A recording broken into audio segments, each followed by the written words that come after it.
तो AEB the कान कॉर्टॉइस, उन्होंने कहा कि हर एक एलिमेंट से एलिमेंट के पीछे सातवां element same chemical physical properties का होता है। नाउ आगे बढ़ते हैं नेक्स्ट। 1862 में AEB द कान कॉर्टॉइस ने सिलिंड्रिकल पीरियोडिक टेबल देने का ट्राई किया, लेकिन वो सक्सेसफुल नहीं रहा, किसी को अपनी तरफ खींच नहीं सका, लोग उसे एक्सेप्ट नहीं कर सके जो कुछ भी है। अब 1865 में जॉन न्यूलैंड, बहुत बड़ा नाम था उस टाइम पे, जॉन न्यूलैंड साइंटिस्ट ने 1865 में लॉ ऑफ ऑक्टेव्स दिया था।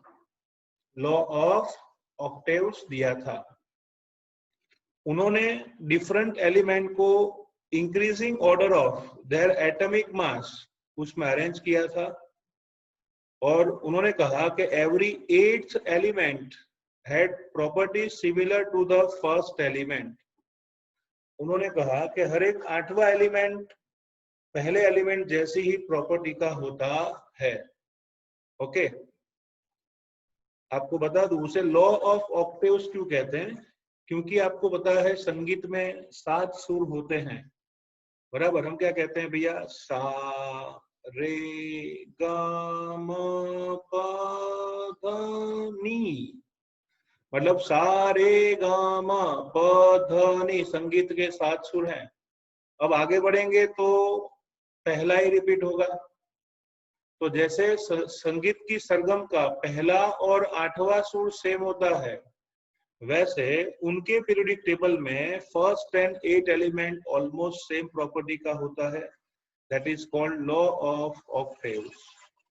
उसको ऑक्टेव्स लॉ कहा जाता है। तो पहला पॉइंट याद रखिए, he has arranged the elements in increasing order of their atomic mass, पहली बात।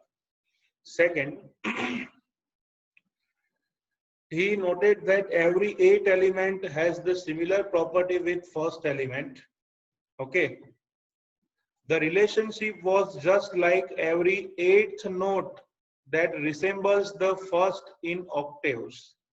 जैसे संगीत की सरगम में पहला और 8वां सुर सेम होता है, ओके, वैसे यहाँ एलिमेंट की प्रॉपर्टी सेम होती है। Newland's law of octaves seems to be true only for elements up to calcium. वो 20 एटॉमिक नंबर तक कैल्शियम तक ही फॉलो होता था, आगे ये पॉसिबल नहीं था।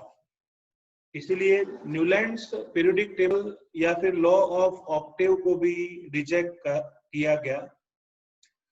सो न्यूलैंड्स ऑक्टेव रूल, जब भी आपको पूछा जाए तो आपको इतना लिखना है। ओके, इसके साथ साथ उसका डायग्राम जो है वो आपको नीचे दिया है, तो ये भी ड्रॉ करना है न्यूलैंड्स ऑक्टेव्स।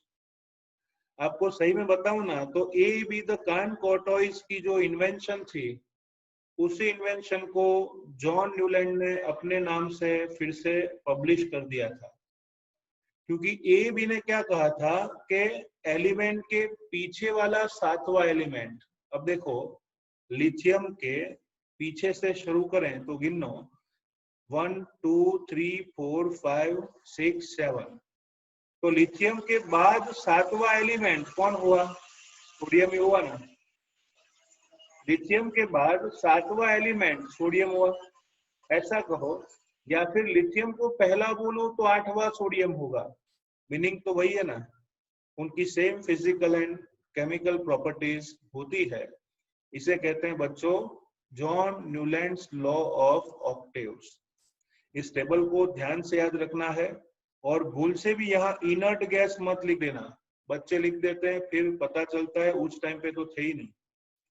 तो याद रखो लिबेब-क्नॉफ मतलब lithium, beryllium, boron, carbon, nitrogen, oxygen, fluorine, understood. फिर आएगा ना मग अल सी पास कलर, ना मग अल सी पास कलर, और लास्ट में आएगा पोटेशियम कैल्शियम। लास्ट में क्या आएगा, पोटेशियम कैल्शियम। सबके एटॉमिक मासेस भी याद रखेंगे, ऑलरेडी आपको फर्स्ट लेसन के टाइम पे कराए हैं कि लिथियम होता है 7, beryllium 9, boron 11, carbon 12, nitrogen 14, oxygen 16 and fluorine 19. फिर sodium 23, magnesium 24, aluminium 27, silicon 29, phosphorus 31, sulphur 32, chlorine 35.5, potassium 39, calcium 40. बराबर. तो एटॉमिक मासेस उसको भी आपको याद रखना है.